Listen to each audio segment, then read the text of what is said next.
ಬನ್ನಿ ವೀಕ್ಷಕರೇ, ಡಾಕ್ಟರ್ ಶರತ್ ಕುಮಾರ್ ಅವರನ್ನ ಕಾರ್ಯಕ್ರಮಕ್ಕೆ ಸ್ವಾಗತ ಮಾಡೋಣ. ಡಾಕ್ಟರ್ ನಿತ್ಯ ಸಂಜೀವಿನಿ ಕಾರ್ಯಕ್ರಮಕ್ಕೆ ಸ್ವಾಗತ. ನಮಸ್ಕಾರ ಮಂಜೇಶ್. ನಿತ್ಯ ಸಂಜೀವಿನಿ ಕಾರ್ಯಕ್ರಮದ ಎಲ್ಲ ವೀಕ್ಷಕರಿಗೂ ನಮಸ್ಕಾರಗಳು. ಈ ಹಾರ್ಟ್ ಅಟ್ಯಾಕ್ ಆದ್ರೆ ಎಮರ್ಜೆನ್ಸಿಗೆ ತಗೊಂಡೋದಾಗ ಒಂದು ಶಾಕ್ ವೇವ್ ಥೆರಪಿ ಕೊಡ್ತಾರೆ. ಅದೇ ರೀತಿ ಈ ಶಿಶ್ನ ಸಮಸ್ಯೆ ಇರುವಂತವ್ರಿಗೂ ಈಗ low energy shock wave therapy ಕೊಡ್ತಾ ಇದ್ರಂತೆ. ಅದು ಹೇಗೆ ಕೆಲಸ ಮಾಡುತ್ತೆ, ಅದ್ರ ಸ್ವಲ್ಪ ಡೀಟೇಲ್ಸ್ ಆಗಿ ನಮ್ಗೆ ಹೇಳಿ ಅಂತ ಅದ್ರ ಸ್ವಲ್ಪ ಎಕ್ಸ್ಪ್ಲೇನ್ ಮಾಡಿ ಡಾಕ್ಟರ್. ನೋಡಿ, ಈ low energy shock wave therapy ಅಂತ ಒಂದು ಹೊಸ ಮಿಷಿನ್ ಬಂದಿದೆ. ಇದು ಇತ್ತೀಚಿನ ಆವಿಷ್ಕಾರಗಳಲ್ಲಿ ಒಂದು. ಇದು ಒಂದು ಈ ಎರೆಕ್ಟೈಲ್ ಡಿಸ್ಫಂಕ್ಷನ್, ನಿಮಿರಿಕೆ ದೋಷ ಇರೋರಿಗೆ ಒಂದು ವರದಾನ ಅಂತ ಹೇಳ್ಬೋದು. ಮುಂಚೆ ಈ ಎರೆಕ್ಟೈಲ್ ಡಿಸ್ಫಂಕ್ಷನ್ ಅಥವಾ ನಿಮಿರಿಕೆ ದೋಷ ಇರೋರಿಗೆ ಬರೀ ಮಾತ್ರೆಗಳನ್ನ ಕೊಡ್ತಾ ಇದ್ವಿ ಅಥವಾ ಬೇರೆ ಬೇರೆ ಚಿಕಿತ್ಸೆಗಳು ಮಾಡ್ತಾ ಇದ್ವಿ, ಇಂಜೆಕ್ಷನ್ಸು ಕೊಡ್ತಿದ್ವಿ. ಈಗ ಇತ್ತೀಚೆಗೆ ಸುಮಾರು 2 ವರ್ಷದಿಂದ ಈಚೆಗೆ ಈ low energy shock wave therapy machine ಅನ್ನೋದನ್ನೊಂದು ಕಂಡುಹಿಡಿದಿದ್ದಾರೆ. ಇದರಲ್ಲಿ ಹೈ ಇಂಟೆನ್ಸಿಟಿ ಶಾಕ್ ಅಲ್ಟ್ರಾಸೌಂಡ್ ವೇವ್ಸನ್ನು ಉಪಯೋಗಿಸಿ ಅದರಿಂದ ಕೆಲವು ಶಾಕ್ಸನ್ನು ಶಿಶ್ನುವಿಗೆ ಕೊಡಲಾಗುತ್ತೆ. ಒಂದು ಸಿಟ್ಟಿಂಗಲ್ಲಿ ಸುಮಾರು 1500ರಿಂದ 1800 ಪಲ್ಸ್ಗಳನ್ನ ಈ ಒಂದು ಶಾಕ್ಸನ್ನು ಕೊಡಲಾಗುತ್ತೆ. ಅದು ಒಂದು ಸುಮಾರು 20 ಮಿನಿಟ್ಸ್ ಹಿಡಿತದೆ ಒಂದು ಸಿಟ್ಟಿಂಗು. ಇದರಲ್ಲಿ ಏನು ಮಾಡುತ್ತೆ ಅಂದರೆ, ಈ ಅಲ್ಟ್ರಾಸೌಂಡಲ್ಲಿ ಒಂಥರ ಈ ಲಿಥೋಟ್ರಿಪ್ಸ್ ಅಂತ ಮಾಡ್ತಾರೆ, ಕೇಳಿದ್ದೀರಾ? Kidney stones, ureteric stones, bladder ಸ್ಟೋನ್ಸನ್ನು ಕ್ರಶ್ ಮಾಡೋದಕ್ಕೆ ಶೂಟ್ ಮಾಡ್ತಾರೆ. ಅದೇ ರೀತಿ ಅದೇ ಸೌಂಡ್ ವೇವ್ಸ್ನ ಸ್ವಲ್ಪ ಲೋ ಇಂಟೆನ್ಸಿಟಿನಲ್ಲಿ ಅಲ್ಲಿ ಕಿಡ್ನಿ ಸ್ಟೋನ್ ಬ್ಲಾಸ್ಟ್ ಮಾಡ್ಬೇಕಾದ್ರೆ ಸಿಕ್ಕಾಪಟ್ಟೆ ಹೈ ಎನರ್ಜಿ ಸೌಂಡ್ ವೇವ್ಸ್ ಅನ್ನು ಹಾಕಿ ಸ್ಟೋನ್ಸ್ ಬ್ಲಾಸ್ಟ್ ಮಾಡುವಷ್ಟು ಶಕ್ತಿಯುತವಾದ, ಅದಕ್ಕಿಂತ ಸ್ವಲ್ಪ ಕಡಿಮೆ ಎನರ್ಜಿನ ಉಪಯೋಗಿಸಿ ಈ ಶಿಶ್ನ ಒಳಗಡೆ ಇರತಕ್ಕಂತಹ ಮೈಕ್ರೋ ಕ್ಯಾಲ್ಸಿಫಿಕೇಶನ್, ಸಣ್ಣದಾಗಿರೋ ಕ್ಯಾಲ್ಸಿಫಿಕೇಶನ್ಸು, ಈ ಸಣ್ಣದಾಗಿ ಇರತಕ್ಕಂಥ ರಕ್ತ ನಳಿಕೆಗಳಲ್ಲಿ ಹೆಪ್ಪುಗಟ್ಟಿರೋ ಬ್ಲಡ್ ಕ್ಲಾಟ್ಸು, ಅವುಗಳನ್ನೆಲ್ಲ ಬ್ಲಾಸ್ಟ್ ಮಾಡ್ಬೋದು. ಜೊತೆಗೆ ಫೈಬ್ರೋಸಿಸ್ ಇರ್ತದಲ್ಲ, ಈ ನಾರ್ಗಂಟಾಗಿರ್ತದಲ್ಲ, ಪೈರೋನಿಸ್ ಡಿಸೀಸ್ ಅನ್ನೋದ್ರಲ್ಲಿ ಶಿಶ್ನ ಕುಬ್ಜಾಗ್ಬಿಟ್ಟಿರ್ತದೆ, ಚಿಕ್ಕದಾಗ್ಬಿಟ್ಟಿರ್ತದೆ. ಕೊಡೆಗೆ ಒಂದು ಕಡೆಗೆ ಯಾವ ಕಡೆ ನಾರು ಕಟ್ಟಿರ್ತೋ ಆ ಕಡೆಗೆ ಡೊಂಕಾಗ್ಬಿಟ್ಟಿರ್ತದೆ.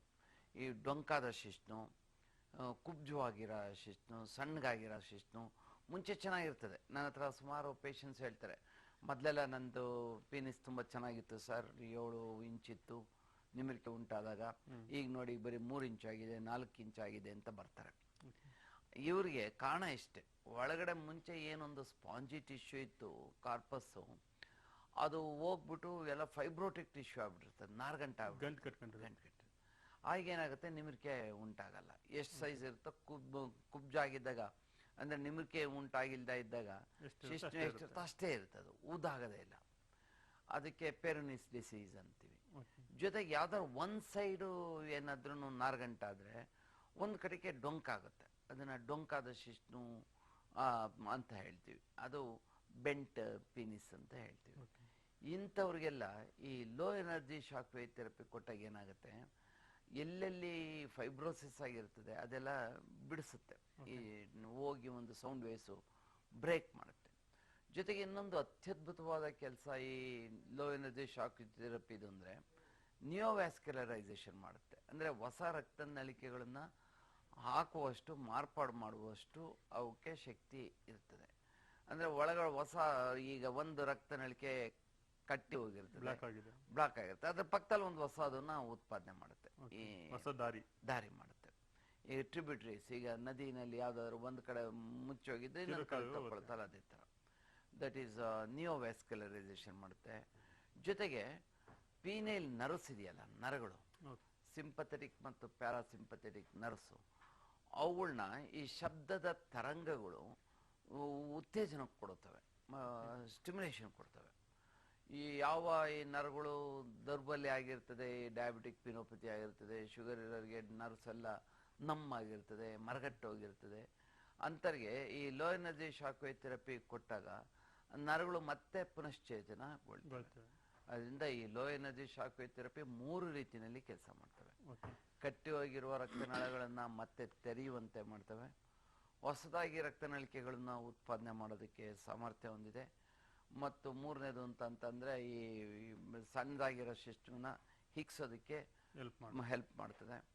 ಇದಿಷ್ಟು ಪ್ರಯೋಜನಗಳು ಒಂದೇ ಲೋ ಎನರ್ಜಿ ಶಾಕ್ ವೇವ್ ಥೆರಪಿನಲ್ಲಿ ಅನುಕೂಲಕರ ಇದೆ. ಹೌದೌದು. ಇದು ಮಿಷಿನ್ ಹೇಗೆ ಅಂತಂದ್ರೆ ಒಂದೊಂದು 60-70 ಜನಕ್ಕೆ ಈ ಪಲ್ಸ್ ಕೊಡೋ ಅಷ್ಟೊತ್ತಿಗೆ ಅದು ಅಪ್ಲಿಕೇಟರ್ ಜೀವನ ಕಳ್ಕೊಳ್ಳುತ್ತೆ. ಅಂದ್ರೆ ಇದು ರಿನ್ಯೂವಬಲ್ ಎನರ್ಜಿ ಇಲ್ಲ, ಒಂಥರ ಪೆಟ್ರೋಲ್ ತುಂಬಿಸ್ದಂಗೆ ಆಗ್ತಾ ಇರಬೇಕು, ರೀಫಿಲ್ ಮಾಡ್ತಾ ಇರಬೇಕು ಅದನ್ನ. ಅದು ಅಪ್ಲಿಕೇಟರ್ ವೆರಿ ಕಾಸ್ಟ್ಲಿ ಇದೆ. ಅದು ಒಂದು ಅಪ್ಲಿಕೇಟರ್ ಒಂದು ಸುಮಾರು 63,000-65,000 ರೂಪಾಯಿ ಆಗ್ತದೆ. ಅದರಲ್ಲಿ ಸುಮಾರು ಒಂದು 60-70 ಜನಕ್ಕೆ ಚಿಕಿತ್ಸೆ ಕೊಡ್ಬೋದು. ಅಂದ್ರೆ ಮಿನಿಮಮ್ 1,000 ರೂಪಾಯಿ ಬರೀ ಅಪ್ಲಿಕೇಟರ್ಗೆ ಅದಕ್ಕೆ ಹೋಗ್ಬಿಡುತ್ತೆ. ಜೊತೆಗೆ ಅದು ಮಿಷಿನ್ ಒಂದು 28-30 ಲಕ್ಷ ರೂಪಾಯಿ ಆಗಿರ್ತದೆ. ಸೊ ಅದ್ರದ್ದು ಕಾಸ್ಟ್ಗಳೆಲ್ಲ ಹೆವಿ ಇರೋದ್ರಿಂದ ಪ್ರತಿಯೊಂದು ಲೋ ಎನರ್ಜಿ ಶಾಕ್ ವೇವ್ ಥೆರಪಿಗೆ ಸುಮಾರು 5,000-6,000 ರೂಪಾಯಿ ಚಾರ್ಜ್ ಆಗ್ತದೆ. ಏಕೆಂದ್ರೆ ರಿಕರಿಂಗ್ ಎಕ್ಸ್ಪೆಂಡಿಚರ್ನು ಜಾಸ್ತಿ, ಬೇಸಿಕ್ ಎಕ್ವಿಪ್ಮೆಂಟ್ ಎಕ್ಸ್ಪೆಂಡಿಚರ್ ಜಾಸ್ತಿ, ಜೊತೆಗೆ ಅದಕ್ಕೆ ಜೆಲ್ ಹಾಕ್ಬೇಕು ಮಾಡ್ಬೇಕಂದ್ರೆ, ಜೊತೆಗೆ ಟೆಕ್ನಿಷಿಯನ್ಗೆ ಟ್ರೈನ್ಡ್ ಅದಕ್ಕಿಂತನೇ ಸಂಪೂರ್ಣವಾಗಿ ಮೀಸಲಿಟ್ಟಿರ್ತಕ್ಕಂಥ ಟೆಕ್ನಿಷಿಯನ್ಸ್ ಇರ್ತಾರೆ. ಅದರಲ್ಲಿ ಟ್ರೈನಿಂಗ್ ಆಗಿರೋರಿಗೆ ಸಂಪೂರ್ಣವಾಗಿ ಅದರಲ್ಲಿ ಹೆಚ್ಚಿನ ಒಂದು ಪರಿಣಿತಿ ಹೊಂದಿರತಕ್ಕಂಥ ಅದು. ಸೊ ಆದ್ರಿಂದ ಇವೆಲ್ಲ ಕಾಸ್ಟ್ಗಳು ಇನ್ಕ್ರೀಸ್ ಇರೋದ್ರಿಂದ ಸುಮಾರು ಒಂದು ಸಿಟ್ಟಿಂಗಿಗೆ 5,000-6,000 ರೂಪಾಯಿ ಖರ್ಚು. ಕನಿಷ್ಠ 9 ಸಿಟ್ಟಿಂಗ್ಗಳನ್ನು ಕೊಡ್ಬೇಕಾಗತ್ತೆ. ವಾರಕ್ಕೊಂದೂ ಕೊಡ್ಬೋದು, ಕೆಲವು ಸರಿ ವಾರಕ್ಕೆ 2 ಸಾರಿನೂ ಕೊಡ್ಬೋದು, ಅಥವಾ ದೂರದಿಂದ ಊರಿಂದ ಬರತಕ್ಕಂತಹ ವ್ಯಕ್ತಿಗಳಿಗೆ 15 ದಿವಸಕ್ಕೊಮ್ಮೆ ಅಥವಾ 1 ತಿಂಗಳಿಗೊಮ್ಮೆನೂ ಕೊಡ್ಬೋದು. ಆದರೆ ವಾರಕ್ಕೊಂದ್ಸಾರಿ ಕೊಡೋದು ಅತ್ಯಂತ ಹೆಚ್ಚು ಶ್ರೇಷ್ಠಕರವಾದ್ದು, ಬೇಗ ರಿಸಲ್ಟ್ ಸಿಗುತ್ತೆ. ಜೊತೆಗೆ ಕ್ಯುಮ್ಯುಲೇಟಿವ್ ಎಫೆಕ್ಟ್ ಇರ್ತದೆ. ಹಿಂದಿನ ವಾರ ಕೊಟ್ಟಿದ್ದ ಎಫೆಕ್ಟ್ ಇನ್ನೂ ಅಲ್ಲೇ ಉಳ್ಕೊಂಡಿರ್ತದೆ. ಈಗ 1 ತಿಂಗಳು 2 ತಿಂಗಳು 3 ತಿಂಗಳು ಬಿಟ್ಬಿಟ್ರೆ ಏನಾಗುತ್ತೆ, ಇನ್ನು ಮುಂಚೆ ಕೊಟ್ಟಿದ್ರದ್ದು ಎಫೆಕ್ಟು ಮತ್ತೆ 0 ಆಗಿರುತ್ತೆ. ಅದರಿಂದ ಕ್ಯುಮ್ಯುಲೇಟಿವ್ ಎಫೆಕ್ಟು ಸಿಗ್ಲಾರ್ದು. ಅದರಿಂದ ಈ ಶಾಕ್ ವೇವ್ ಥೆರಪಿನ ಕಂಟಿನ್ಯೂಸ್ ಆಗಿ ಕೊಡ್ತಾ ಹೋಗ್ಬೇಕು. ಈಗ ಏನಾದ್ರು ಸಮಸ್ಯೆ ಬಂದವರು ಈ ಶಾಕ್ ವೇವ್ ಥೆರಪಿ ತಗೊಳ್ಳೋದು ಒಳ್ಳೇದು. ಇಲ್ಲ ಈಗ ಯಾರಿಗೋ ಒಬ್ರಿಗೆ ಅನ್ಸುತ್ತೆ ನನಗೆ ಶಿಶ್ನ ಚಿಕ್ಕದಾಗಿದೆಯಪ್ಪ ಅಂತ ಅನ್ಕೊಂಡು ನಿಮ್ಮ ಹತ್ರ ಬಂದು ಟ್ರೀಟ್ಮೆಂಟ್ ತಗೊಳ್ಬೋದಾ ಇದನ್ನ? ಹೌದೌದು, ತಗೋಬಹುದು. ಚಿಕ್ಕ ಶಿಶ್ನಗೂ ಕೊಡ್ತೀವಿ. ನಿಯೋವ್ಯಾಸ್ಕ್ಯುಲರೈಸೇಷನ್ ಆಗುತ್ತೆ, ಹೇಳಿದ್ನಲ್ಲ, 3 ರೀತಿಯಲ್ಲಿ ಕೆಲಸ ಮಾಡುತ್ತೆ. ಒಂದು ಕಟ್ಟಿ ಹೋಗಿರತಕ್ಕಂಥ ರಕ್ತನಳಿಕೆಗಳನ್ನ ತೆರೆಯುವಂತೆ ಮಾಡುತ್ತೆ. ಎರಡನೇದು ಅಲ್ಲಿ ಒಳಗಡೆ ಸಣ್ಣ ಪುಟ್ಟ ಮೈಕ್ರೋ ಕ್ಯಾಲ್ಸಿಫಿಕೇಶನ್ಸ್, ಫೈಬ್ರೋಸಿಸ್ ಇದ್ರೆ ಅವುಗಳನ್ನ ಬಡ್ದು ಅವುಗಳನ್ನ ಓಪನ್ ಹೌದು ಅವುಗಳನ್ನ. ಮೂರನೇದು ಅಂತಂದ್ರೆ ನರಗಳನ್ನ ಪುನಶ್ಚೇತನಗೊಳಿಸುತ್ತೆ. 4ನೇದು ಅಂತಂದ್ರೆ ನಿಯೋವ್ಯಾಸ್ಕ್ಯುಲರೈಸೇಷನ್ ಅಂತಂದ್ರೆ ಹೊಸದಾಗಿ ರಕ್ತ ಚಲನೆ ಹೆಚ್ಚು ಆಗುವಂತೆ ಹೊಸ ರಕ್ತನಳಿಕೆಗಳನ್ನ ಉತ್ಪಾದನೆ ಮಾಡತಕ್ಕಂಥ ಸಾಮರ್ಥ್ಯ ಕೂಡ ಈ ಲೋ ಎನರ್ಜಿ ಶಾಕ್ ವೇವ್ ಥೆರಪಿಗಿದೆ. ಹಾಗಾಗಿ ಇದು 3-4 ರೀತಿಯಲ್ಲಿ ಕೆಲಸ ಮಾಡೋದ್ರಿಂದ ನಿವೃತ್ತಿ ದೋಷ ಇರೋರಿಗೆ, ನರಗಳ ದೌರ್ಬಲ್ಯ ಇರೋರಿಗೆ, ಚಿಕ್ಕ ಶಿಶ್ನು ಇರೋರಿಗೆ, ಡೊಂಕಾದ ಶಿಶ್ನು ಇರೋರಿಗೆ, ಮುಂಚೆ ಸರಿಯಾಗಿದ್ದು ಈಗ ಕುಗ್ಗಿ ಹೋಗಿರತಕ್ಕಂತಹ ಶಿಶ್ನು ಉಳ್ಳಂತಹ ವ್ಯಕ್ತಿಗಳಿಗೆ, ಇಷ್ಟು ತರಹದ ತೊಂದರೆಗಳಿಗೂ ಕೂಡ ಇದು ಸಹಾಯ ಆಗುತ್ತೆ. ಒಂದು ಏನಂದ್ರೆ ಒಂದು ದುಬಾರಿನದೊಂದು ವಿಚಾರ ಬಿಟ್ರೆ ಬಹುಪಯೋಗಿ ಯಂತ್ರ ಅಂತ ಹೇಳುವುದು. ಒಂದು ಸ್ವಲ್ಪ ಈ ಮಿಡ್ಲ್ ಕ್ಲಾಸ್ನವ್ರಿಗೆ ಮಾಡ್ಕೊಳ್ಳತಕ್ಕಂತಹ ಸಾಮರ್ಥ್ಯ. ಸಮಸ್ಯೆ ಇದ್ದಾಗ ಯಾವ ಮಿಡ್ಲ್ ಕ್ಲಾಸ್ ಬಡವರು ಎಲ್ಲ ಕೇಳಲ್ಲ ಡಾಕ್ಟರ್, ಎಲ್ಲ ಟ್ರೀಟ್ಮೆಂಟ್ ತಗೊಳ್ಳೇಬೇಕಾಗುತ್ತೆ. ಆದ್ರೂ ಕಾಸ್ಟ್ ಅನ್ನು ನೋಡ್ಕೊಂಡು ಎಷ್ಟೋ ಸಾರಿ ಬಡತನ ರೇಖೆಗಿಂತ ಕಡಿಮೆ ಇರೋರಿಗೆ ಇದು ಅತ್ಯಂತ ದುಬಾರಿ ಅಂತ ಕಾಣಿಸುತ್ತೆ. ಯಾಕೆಂದ್ರೆ 9 ಸೆಟ್ಟಿಂಗು ಒಂದೊಂದು 5,000 ರೂಪಾಯಿ ಅಂದ್ರೆ 45,000 ರೂಪಾಯಿ. ಓಕೆ ಡಾಕ್ಟರ್, ಅದ್ರ ಬಗ್ಗೆ ಡಿಸ್ಕೌಂಟ್ ಬಗ್ಗೆ ಮಾತಾಡೋಣ. ಅದಕ್ಕೂ ಮುಂಚೆ ಒಂದು ಬ್ರೇಕ್ ತಗೊಂಡ್ಬರ್ತೀನಿ. ವೀಕ್ಷಕರೇ, ನಿತ್ಯ ಸಂಜೀವಿನಿ ಕಾರ್ಯಕ್ರಮದಲ್ಲಿ ಒಂದು ಪುಟ್ಟ ಬ್ರೇಕ್.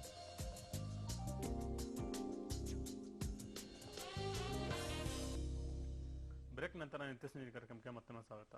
ಡಾಕ್ಟರ್, ಈಗ ಲೋ ಎನರ್ಜಿ ಇದು ಹೇಳಿದ್ರಲ್ಲ, ಇದರಿಂದ ಸೈಡ್ ಎಫೆಕ್ಟ್ ಏನಾದ್ರು ಇದೆಯಾ? ಬಹಳ ಒಳ್ಳೆ ಪ್ರಶ್ನೆ ಕೇಳಿದ್ರಿ ಮಂಜೇಶ್. ಇದು ಲಕ್ಕಿಲಿ ಫಾರ್ಚುನೇಟ್ಲಿ ಅಂತಹ ಸೈಡ್ ಎಫೆಕ್ಟ್ಸ್ ಏನು ಇದುವರೆಗೂ ಕಂಡುಬಂದಿಲ್ಲ. ಯಾತಕ್ಕೆ ಅಂತಂದ್ರೆ ಇದರಲ್ಲಿ ಯಾವುದೇ ಕೆಮಿಕಲ್ಸ್ ಏನು ಇನ್ವಾಲ್ವ್ ಆಗಿಲ್ಲ, ಯಾವುದೇ ಶಸ್ತ್ರಚಿಕಿತ್ಸೆ ಇಲ್ಲ, ಜೊತೆಗೆ ಯಾವುದೇ ರೀತಿಯ ಒಂದು ಹಾನಿಕಾರಕ ವಸ್ತುಗಳನ್ನ ಇಲ್ಲಿ ಉಪಯೋಗಿಸಿಲ್ಲ. ಜೊತೆಗೆ ರೇಡಿಯೇಷನ್ ಏನು ಕೊಡ್ತಾ ಇಲ್ಲ, ಅಯೋನೈಸಿಂಗ್ ರೇಡಿಯೇಷನ್, ವಿಕಿರಣ ಮಾಡತಕ್ಕಂತಹ ಇವೇನಿದೆ ಶಕ್ತಿಶಾಲಿ ಕ್ಷಕಿರಣಗಳು, ಕೋಬಾಲ್ಟ್ ರೇಸು, ಎಕ್ಸ್ರೇಸ್ ಇವನ್ನೇನು ಉಪಯೋಗಿಸ್ತಾ ಇಲ್ಲ. ಅದರಿಂದ ವಿಕಿರಣ ಆಗೋದು ಅಥವಾ ಅಂಗವಿಕಲತೆ ಆಗೋ ಸಾಧ್ಯತೆ 0 ಆಯಿತು. ಯಾಕೆಂದ್ರೆ ಇಲ್ಲೇನು ರೇಡಿಯೇಷನ್ ಏನು ಕೊಡ್ತಾ ಇಲ್ಲ. ಜೊತೆಗೆ ಯಾವುದೇ ಒಂದು ರಾಸಾಯನಿಕ ವಸ್ತುಗಳನ್ನ ಉಪಯೋಗಿಸ್ತಾ ಇಲ್ಲದರಿಂದ ರಾಸಾಯನಿಕ ವಸ್ತುಗಳನ್ನ ಉಪಯೋಗಿಸಿದಾಗ ಆಗತಕ್ಕಂತಹ ಅಡ್ಡ ಪರಿಣಾಮಗಳು ಇಲ್ಲ.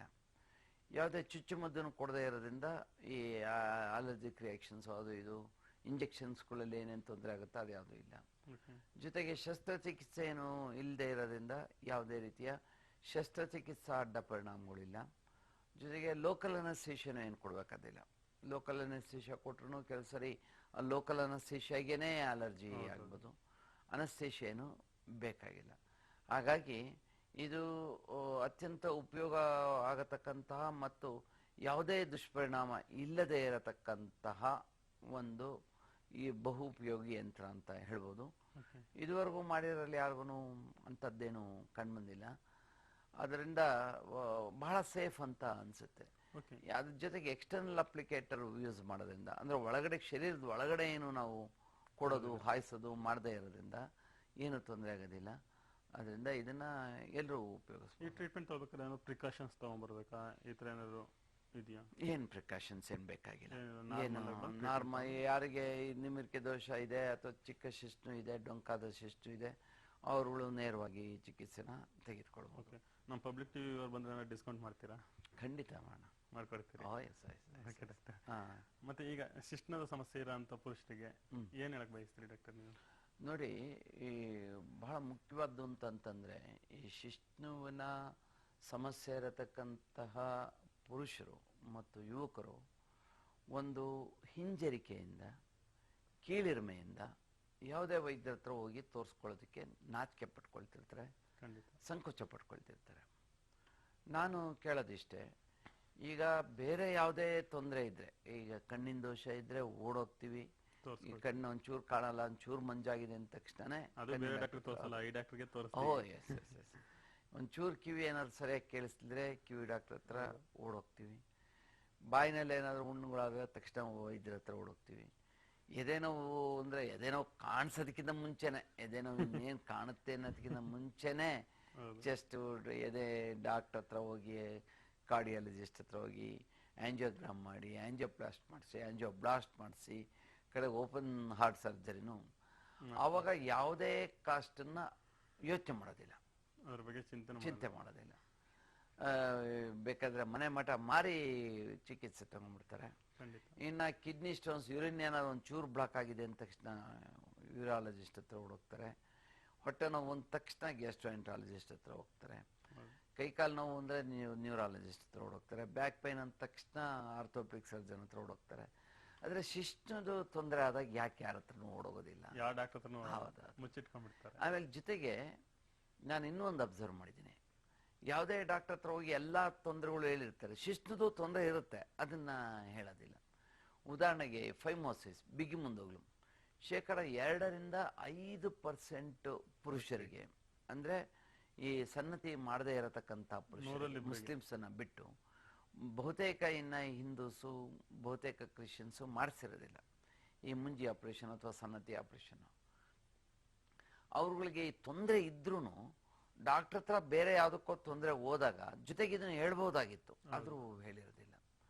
ಇನ್ನು ಜಾರದೇ ಇರತಕ್ಕಂಥ ಬೀಜಗಳು, ಒಂಟಿ ವೃಷಣದ ಸುತ್ತ ನೀರು ತುಂಬಿರೋದು, ವೃಷಣದ ಸುತ್ತ ಹೈಡ್ರೋಸಿಲ್ ಆಗಿರೋದು, ವೃಷಣದ ಸುತ್ತ ಹರ್ನಿಯ ಆಗಿರೋದು, ಇವನ್ ಯಾವನ್ನೂ ತೋರಿಸಿರೋದಿಲ್ಲ. ಮೊನ್ನೆ ಲಾಸ್ಟ್ ವೀಕು ನಾನು ಒಂದು ವ್ಯಕ್ತಿನ ನೋಡಿದೆ, ಬಲಗಡೆ ಬೀಜ ಹ್ಯೂಜ್ ಹರ್ನಿಯ ಆಗಿದೆ, ಸ್ಲೈಡಿಂಗ್ ಹರ್ನಿಯ, ಹೋಗಿ ಬಂದು ತರಡೋಳಕ್ಕೆ ಕುತ್ಕೊಂಡ್ಬಿಟ್ಟಿದೆ. ಅದನ್ನ ಸುಮಾರು 5-6 ವರ್ಷ ಆದ್ರೂ ಯಾವುದೇ ಡಾಕ್ಟ್ರಿಗೆ ಆತ ತೋರಿಸಿಲ್ಲ. BP ಇದೆ, ಶುಗರ್ ಇದೆ. ನಾನು ನೇರವಾಗಿ ಕೇಳಿದೆ, BP-ಗೆ ಹೋಗ್ತಾ ಇದ್ದೀರಾ? ಹೌದು ಸರ್, ರೆಗ್ಯುಲರ್ ಆಗಿ ಹೋಗಿ ಎವ್ರಿ ಮಂತ್ಲಿ BP ಚೆಕಪ್. ಶುಗರ್ನು ಎವ್ರಿ ಮಂತ್ ಪ್ರಾಂಪ್ಟಾಗಿ ಹೋಗಿ ಚೆಕಪ್ ಮಾಡಿ. ಟ್ರೀಟ್ಮೆಂಟ್ ತೊಗೊಳ್ತಾ ಇದ್ದೀರಾ? ಹೌದು, ಎರಡೂ ತೊಗೊಳ್ತಾ ಇದ್ದೀನಿ. ಯಾರ ಹತ್ರ ತೊಗೊಳ್ತಾ ಇದ್ದೀರಿ? ಅಲ್ಲೇ ಮನೆ ಹತ್ರ ಡ್ಯಾಶ್ ಫಿಸಿಷಿಯನ್ ಇದ್ದಾರೆ, ಅವರು ಒಳ್ಳೆ ಡಾಕ್ಟ್ರು, ಅವ್ರ ಹತ್ರ ತೋರಿಸ್ತಾ ಇದ್ದೀನಿ. ಈ BP ಶುಗರ್ ಎರಡನ್ನೂ ಅವರೇ ನೋಡ್ತಾ ಇದ್ದಾರೆ. ಟೆಸ್ಟ್ಗಳು ಮಾಡಿಸಿದ್ದಾರೆ? ಹೌದು, ಮಾಡಿಸಿದ್ದೀವಿ. ಸರಿ ಸ್ವಾಮಿ, ಇಷ್ಟೆಲ್ಲ ಆಯಿತು, BP ಇದೆ, ಶುಗರ್ ಇದೆ, ಓಡೋಗಿ ತೋರಿಸಿದ್ವಿ, ತುಂಬ ಸಂತೋಷ. ಇಷ್ಟು ದಪ್ಪ ಬೀಜ ಸುತ್ತ ನಿಮ್ಗೆ ಹರ್ನಿ ಆಗಿದೆಯಲ್ಲ, ಇದನ್ನ ಯಾಕೆ ತೋರಿಸಿಲ್ಲ? ಹೆಂಗ್ ತೋರಿಸ್ಕೊಳ್ಳೋದು ಸರ್? ಇದನ್ನ ಇಲ್ಲ ಸರ್, ಹೆಂಗೆ ಅದನ್ನ ಸಂಕೋಚ. ಅದು BP ಇದ್ದಾಗ ತೋರಿಸ್ಕೊಳಕ್ ಸಂಕೋಚ ಆಗ್ಲಿಲ್ವಾ? ಅದೇನ್ sir, so B P sugar ಇದ್ರೆ ಅದು ರಾಜಕಾಯಿಲೆಗಳು, ನೇರವಾಗಿ ಎಲ್ಲಿ ಬೇಕಾದ್ರೂ ಹೋಗಿ ತೋರಿಸ್ಬೋದು. ಅದೇ ಶಿಶ್ನಿಗೆ ಬೀಜಕ್ಕೆ ಸಂಬಂಧಿಸಿದ್ಮಾದ್ರೆ ಅದು ಕೆಟ್ಟ ಕಾಯಿಲೆ, ಅದನ್ನು ತೋರ್ಸಾಗಿಲ್ಲ. ಇದು ತುಂಬಾ ತಪ್ಪು ನಡವಳಿಕೆ. ಆದ್ರಿಂದ ಈ ಪುರುಷರಾದ್ರೆ ಆಗ್ಲಿ, ಯಾವುದೇ ಯುವಕರಾಗ್ಲಿ, ಇವನ್ ಚಿಕ್ಕ ಮಕ್ಕಳೇ ಆಗ್ಲಿ, ತಂದೆ ತಾಯಂದಿರು ಮಕ್ಕಳಲ್ಲಿ ಆಗಿರ್ತಕ್ಕಂಥ ಏನಾದ್ರು ದೋಷ ಪೂರಿತ ಶಿಶ್ನುಗಳು ಅಥವಾ ವೃಷಣಗಳು ಇದ್ರೆ ಅಂತಂದ್ರೆ ಬೆಳವಣಿಗೆ ಆಗದೆ ಇರೋದು, ಒಂಟಿ ಬೀಜ ಇರೋದು, 2 ಬೀಜಗಳು ತರ್ಡಿಗೆ ಬಂದು ಕೂತ್ಕೊಂಡಿಲ್ದೇ ಇರೋದು, ಅಥವಾ ಬಿಗಿ ಮುಂದೋಗ್ಲಿರೋದು, ಇವನ್ನೆಲ್ಲ ಗಮನಿಸಿ ತಕ್ಷಣನೇ ತಗೊಂಡ್ಬಂದು ಕರ್ಕೊಂಡ್ಬಂದು ತೋರಿಸಿದ್ರೆ ಸಂಪೂರ್ಣವಾಗಿ 100% ಗುಣ ಕಾಣ್ಬೋದು.